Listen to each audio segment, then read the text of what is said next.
Le Festival de Deauville, c'est aussi une compétition de 14 longs métrages sous les yeux du jury, présidé cette année par Costa Gavras, qui est entouré d'autres membres, d'autres anciens présidents des jurys précédents. On peut citer notamment Vincent Lindon, Claude Lelouch ou encore Jean-Pierre Jeunet. Une sélection en demi-teinte qui confirme une sorte quand même de conformisme dans le cinéma indépendant américain, mais dans ce conformisme, certains sortent du lot, à commencer par Gregg Araki, le réalisateur réputé ici de Mysterious Skin ou encore de Kaboom, qui vient présenter cette année son nouveau film White Bird, qui nous a particulièrement séduit.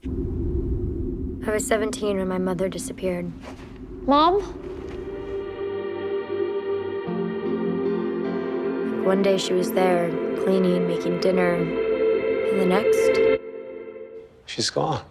C'est un des films les plus aboutis et les plus personnels de Gregg Araki. Loin des excentricités de Kaboom, son précédent long métrage, il dresse un portrait au vitriol de l'American Way of Life, mais avec une simplicité absolument désarmante et très touchante, grâce notamment à ses interprètes, à commencer par Shailene Woodley, la star de la saga Divergente, mais surtout Eva Green, bouleversante, dans le rôle de cette femme meurtrie, au bord du gouffre, qui a cette présence presque irréelle, alors qu'elle interprète une femme plus âgée qu'elle. Film aux accents mortifères, surprenant tout le temps, notamment grâce à un coup de théâtre saisissant qui a été applaudi par toute la salle.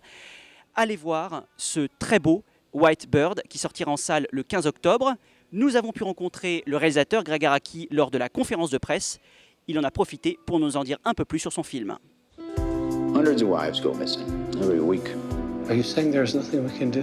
I recommend you alert your friends, your neighbors, tell them to be on the lookout. Don't you wonder where she is? I mean, she's got to be somewhere, right? I'm worried about you, Kat. This is too much to deal with on your own. Do you miss her? No, not really. Ce qui m'a intéressé dans White Bird, c'est qu'il s'agit d'un film très différent de ce que j'ai pu faire auparavant, qui a plus à voir avec Mysterious Skin que j'ai réalisé il y a une dizaine d'années et sur lequel Robin Guthrie avait déjà composé la musique. Le film se rapproche beaucoup de mes thèmes de prédilection. C'est pourquoi le roman de Laura Kashishk a eu un impact très important sur moi. J'ai trouvé l'histoire très belle, très envoûtante, et je l'ai aimée si intensément que j'ai tout de suite eu envie d'en faire un film.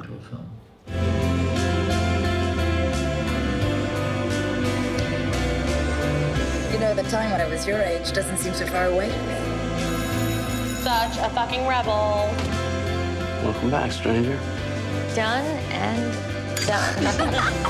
I'm here, Kat. C'était très important pour moi que le personnage de la mère, joué par Eva Green, ne soit pas unidimensionnel, qu'on ne la réduise pas à une méchante. C'est un personnage qui a une dimension tragique, très triste, une femme noyée dans sa solitude. Nous avons beaucoup parlé avec Eva de l'aspect féministe du rôle, de la façon dont elle a grandi, de ses modèles féminins comme Elizabeth Taylor, Jackie O ou les femmes chez Hitchcock. Dès son enfance, ce personnage avait une image de la femme parfaite, de la femme idéale qu'elle voulait incarner. C'est tragique parce que ce personnage a une vie qui n'est pas faite pour elle. C'était un aspect très important du personnage. Avec ce film, je cherchais un style de mise en scène très classique, presque conventionnel. Je voulais vraiment faire du cinéma à l'ancienne. La différence entre White Bird et Doom Generation, que j'ai fait il y a 20 ans, est dans le changement d'état d'esprit. Doom Generation parlait du fait d'être jeune. C'était vraiment un film sur les adolescents qui avait une attitude très je m'en foutiste.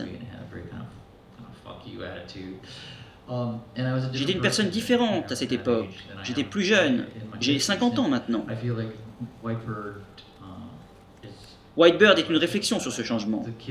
Les gamins dans Doom Generation n'avaient ni famille ni maison. White Bird s'inscrit plus dans la tradition de films comme American Beauty ou Ice Storm, avec ses banlieues pavillonnaires, et qui scrute la face sombre du rêve américain.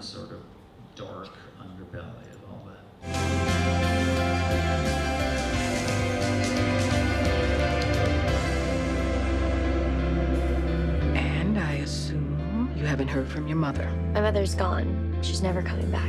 Autre film présenté cette année en compétition à Deauville, I Origins de Mike Cahill, qui s'était fait connaître il y a 3 ans avec Another Art.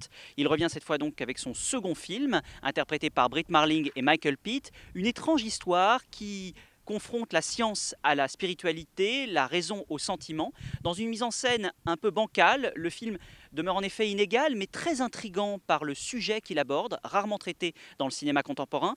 Nous avons rencontré le réalisateur Mike Cahill, qui nous en dit un peu plus sur les origines de son film.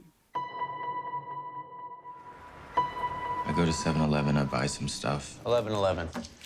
Lucky 11s. I look at the date, it's 11/11. I look at the time, it's 11/11. I start to see these 11s everywhere. When I followed them, I found these eyes.